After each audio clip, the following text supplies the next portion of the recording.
Bonjour. Cette capsule, c'est pour vous parler des deux façons différentes d'écrire un rapport dans le cas d'un point de partage. Donc, dans la vidéo sur l'exemple du point de partage, je vous donnais le rapport en fractions. C'est la façon avec laquelle on va travailler dans la formule.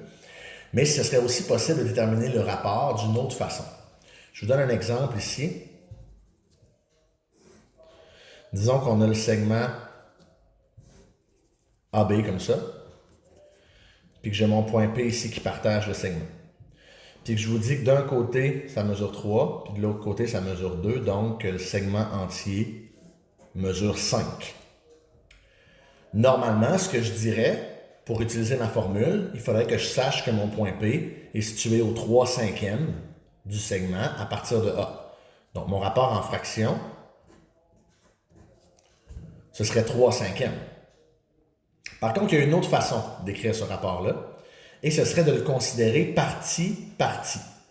C'est-à-dire que je pourrais écrire que le point P est situé, sépare le segment AB dans le rapport, dans la proportion 3/2. Ça s'écrit comme ça.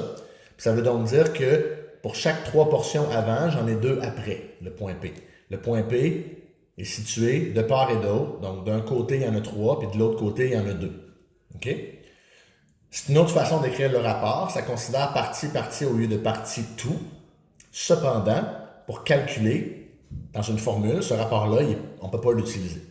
Ce qu'il faut faire, c'est le transformer comme ça. OK? Donc, si vous avez un rapport écrit sous cette forme-là, bien ça, c'est partie-partie. Puis nous, on veut partie-tout. La bonne nouvelle, c'est que si vous avez les deux parties, déterminer le tout, c'est assez simple. On les additionne.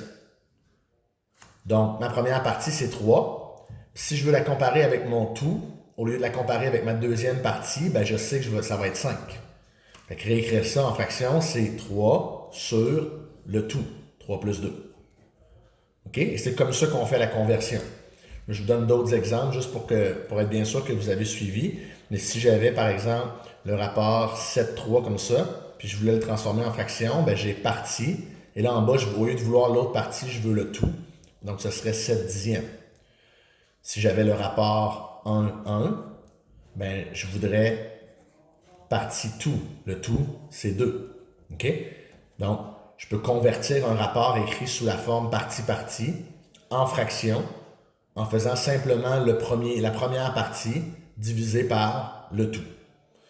C'est possible que dans les problèmes, on vous le donne comme ça. Pour utiliser la formule, il nous le faut en fraction, donc on fait la conversion. Alors voilà.